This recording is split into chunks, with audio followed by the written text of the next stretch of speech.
Abuse were taking place in 5 group homes housing adults with mental and physical disabilities. Good evening. I'm Clarice Tinsley. The operator of Loving and Caring for People LLC has been arrested.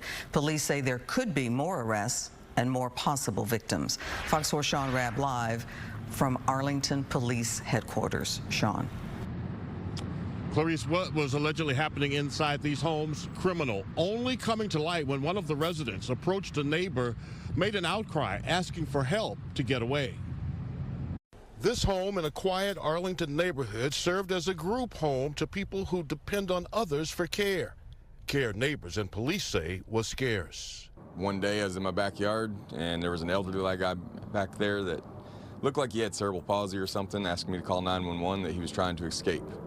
And so we called the cops, got them out here with the ambulance and fire trucks, and they've been out here a couple of times since. That started a 4-month investigation leading to the arrest of Regla Sue Becure, charged with abandoning, endangering an individual with imminent danger or bodily injury. About a week ago, I saw some police come, and then shortly after that evening, there were 10 large suitcases that were pulled out into the front yard. I'm angry.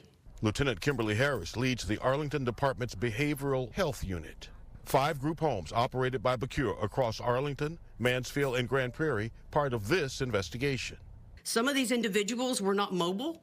They were unable to leave their bed, or they were wheelchair bound. In one instance, a gentleman was wheelchair bound. However, he had no wheelchair at the home and was unable to go around getting anywhere in the house. He had to crawl. He had scars from crawling around. Residents, police say, were neglected and their debit cards abused. Deceased clients' possessions, like vehicles, allegedly kept by Becure. One of the first things that we set off alarm bells for us was the amount of people that we suspected that she was caring for, the conditions in which we found the individuals, and other things. Again, it's an open investigation, but there were some warning signs as far as the care for these individuals. Police wonder if there are more homes and more potential people suffering silently. So obviously we want to reach out and see if there's others, because these homes are very easy to start, and referrals are very easy to get from hospitals, so they could be everywhere. We know of that many. So here's what Arlington police want to hear from you. Putting a number on the screen right now. It's a recorded line. Call and leave a message.